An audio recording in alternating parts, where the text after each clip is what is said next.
super in my life.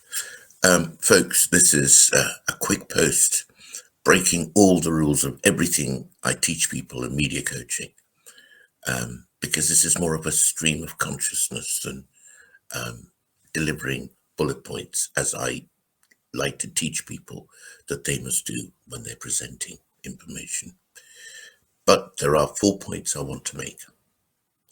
First of all, is that there is a law of consequentialism in our lives. The law of causality runs deep, deep, deep in our lives, and is completely inescapable. Secondly, that the idea called solipsism, which essentially says that an objective truth doesn't exist and therefore cannot be shared between people, is a very dangerous foundation for our lives, because any road leads there if there isn't an objective truth. Thirdly, that we have all, every man, Jack and Jacqueline of us, have been brainwashed. And that despite this, deep within the human psyche lies a core which is completely inescapable, undeniable, and so powerful that it can revitalize and straighten our lives, however twisted, broken, bent, and misdirected it's been till now. So let's start with the beginning. I was looking through the writings of the Japanese priest Nichiren, who was a rebel Buddhist priest, basically, who, observing in the mid 13th century Japan, how Buddhism had fallen into complete decline, sought to get to the root of what the teachings should be. And he came across and identified the deep, deep embedding of the idea of cause and effect in Sakyamuni, the original founder of his religion, teachings, which is the law of causality.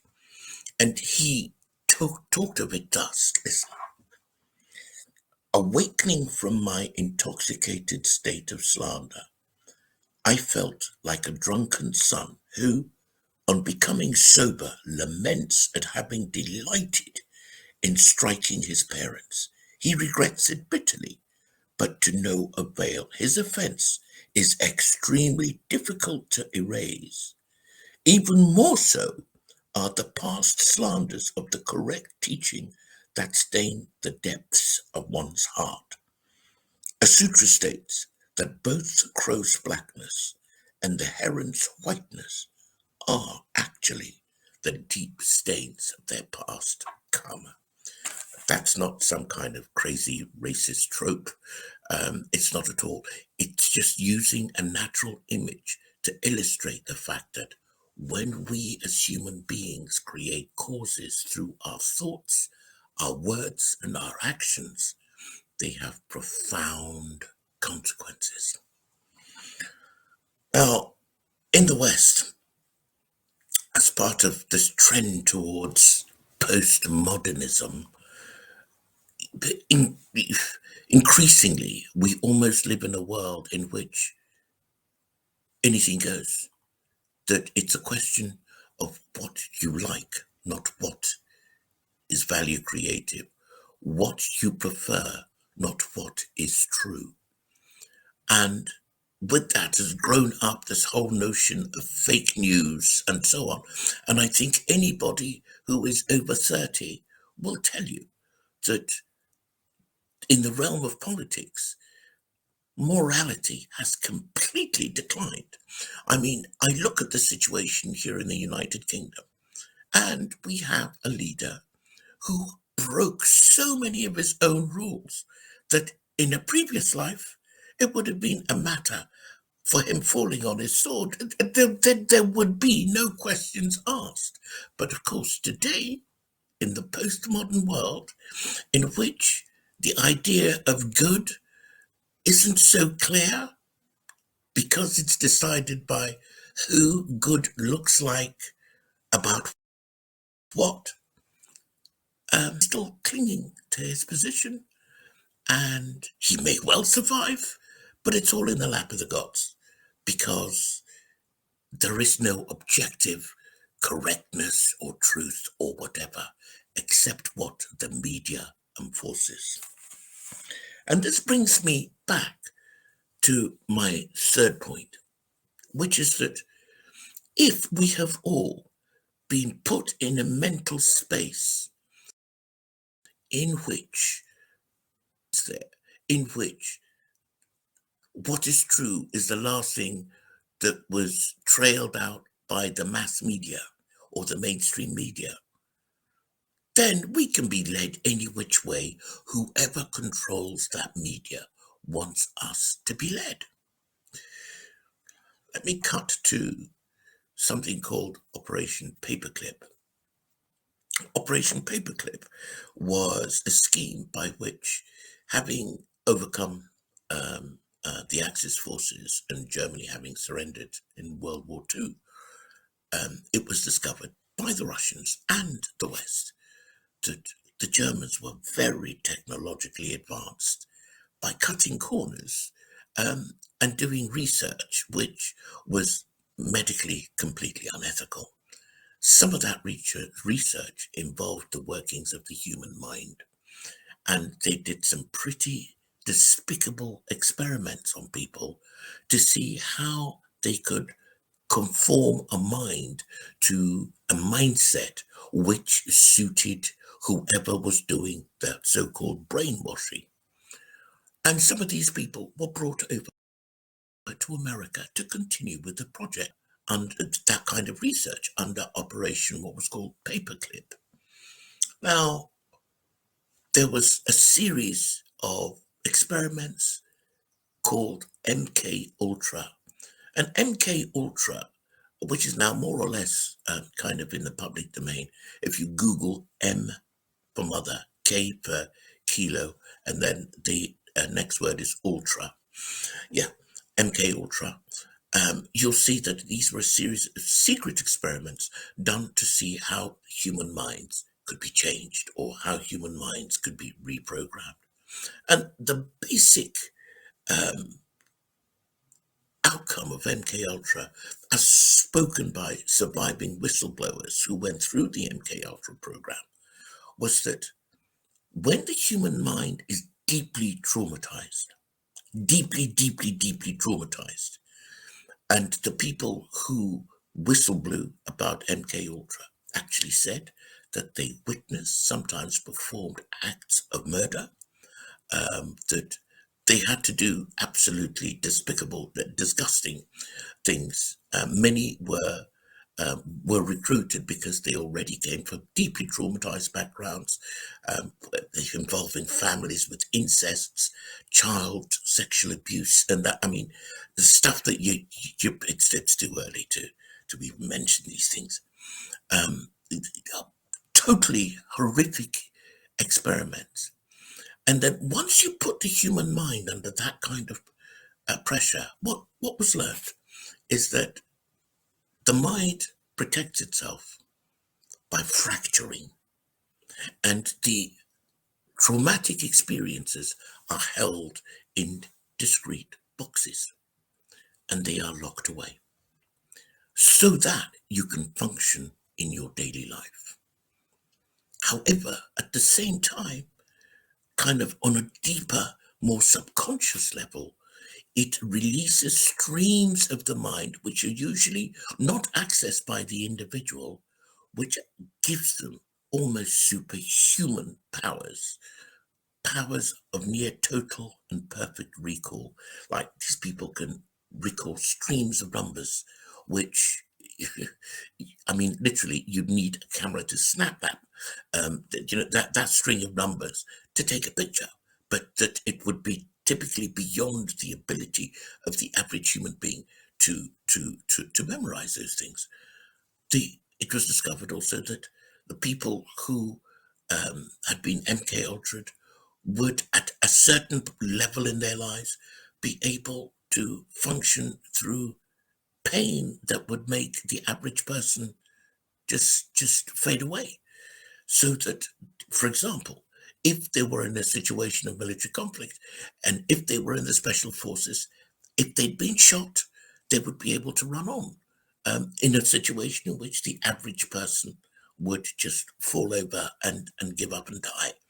So through these huge traumatizing events, these powers were released in the individual, which could be applied to military purposes, but of course at the cost of fracture, because in other ways, a mind that's been fractured is not very good at logical, rational thought and that sort of thing. And as I watched some of the reports from MK Ultra, what it struck me as was that,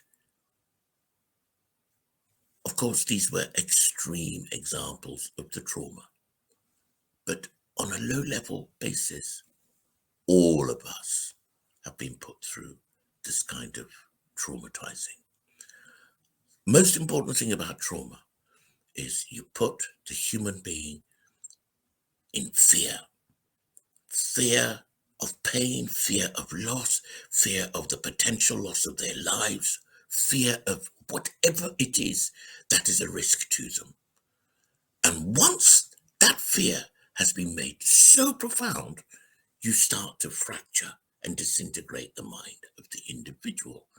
And with that, as I've said before, goes the inability to, be very good at the 1+1=2 kind of function, but be very good at the pre-programmed behavior that whoever the brainwasher is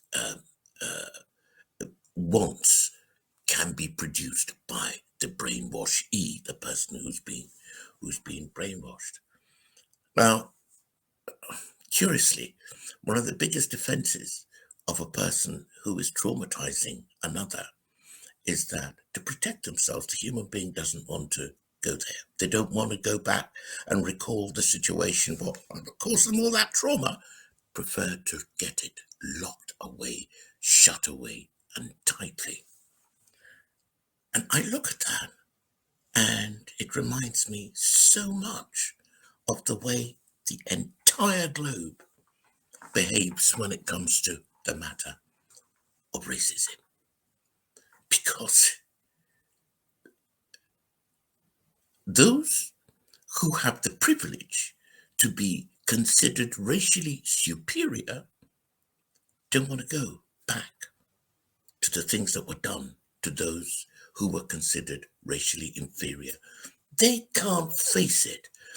My theory is that it's because it's just simply way too traumatizing. It's like it's fractured the mind. The mind is now no longer capable of looking at it. Or if they look at it, they lose the rational function of working out that, okay, this is what happened, so this is what I should now do, and so on and so forth. They look at it, and it's like a deer stuck in the headlights. The people who were the victims of this kind of racially induced abuse. I'll tell you one thing, is that if you are treated in a discriminatory way, two things happen. First of all, you get very angry. Second of all, however angry you get, it's very humiliating. Extreme anger and humiliation are emotions that most human beings prefer to bury away. And so it is that you get lots and lots of people who have been repeatedly abused, apparently coming back for more, instead of coming out and saying, this is what happened, and that is what happened, and that is why we want the solution. That would be the rational, logical approach to this problem. Nope. you get people who actually sign up to being what in people of African origin we call them house Negroes, the ones who become the shills for the establishment and who were used as gatekeepers to actually keep their fellows down. Now, the only way you can get a human being to do that is to MK Ultra them. That's a shattered mind. That is not a normal mind that's in operation there. Now, it's pretty horrific, but when I started to look at it this way, I suddenly realized how many people who I know who are under normal temperature and pressure, perfectly moral, perfectly logical, mostly highly intelligent. I like bright people. Look at the issues around race and they're stuck like a deer in the headlights. Many black folk give you the guff that, oh, look, I don't want to focus on that. It's so negative. Let's just get on with life. And yet they are still being racially discriminated against. It doesn't make sense. Again, it's completely irrational. That is why I say whites, so-called, blacks, so-called, it's actually people of European origin, people of African origin, and so on, have all been MK Ultra'd. They've all been mentally traumatized and so can't face the reality and solve for the problem. Of course, there are always individuals. There's always a Martin Luther King. There's always a Malcolm X. There's always a Kwame Nkrumah. There's always a Thomas Sankara. There's always a Jomo Kenyatta. There's always a Bantu Stephen Biko. There's always a Winston Churchill. Everybody said, let's appease Adolf Hitler. Churchill said no. There's always a Charles de Gaulle who stood up for his country. So there are always individuals, but they don't form the hoi polloi. They don't form the commonality of the people. And so my last outtake from this post is this. Just as the writings in that Buddhist tract I read, it's actually called a letter. It was a letter from the founder of the Nichiren sect to one of his followers. It's called Letter from Sada. Just as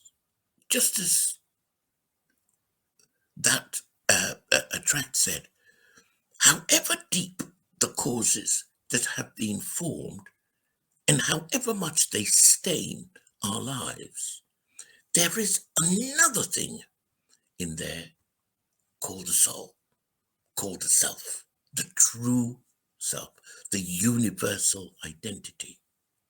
It is the only way that one can overcome the functioning of the trauma programming that everybody has been put through by the regressive forces that have effectively ran the destiny of mankind for hundreds and hundreds of years in a covert, very hidden way.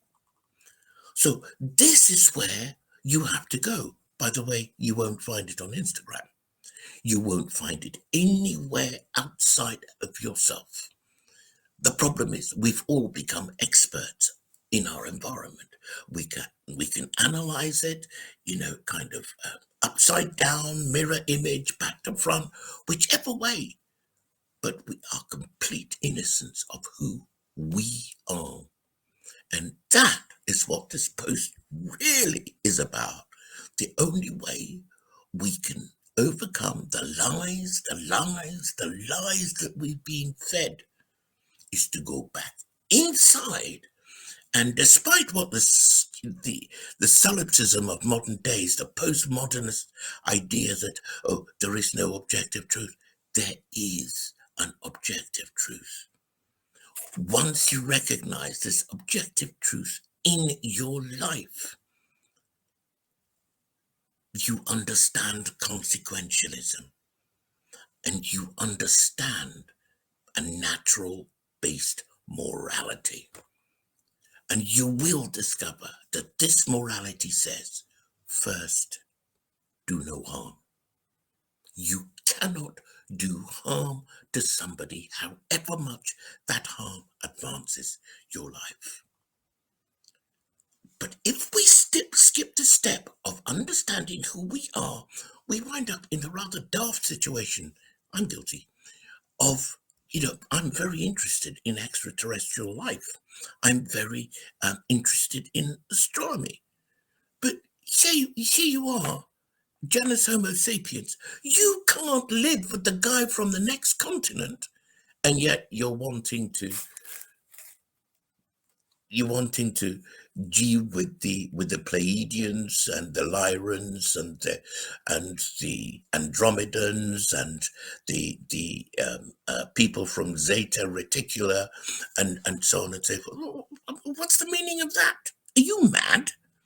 You can't deal with your neighbor, but you want to be best buddies with somebody off world.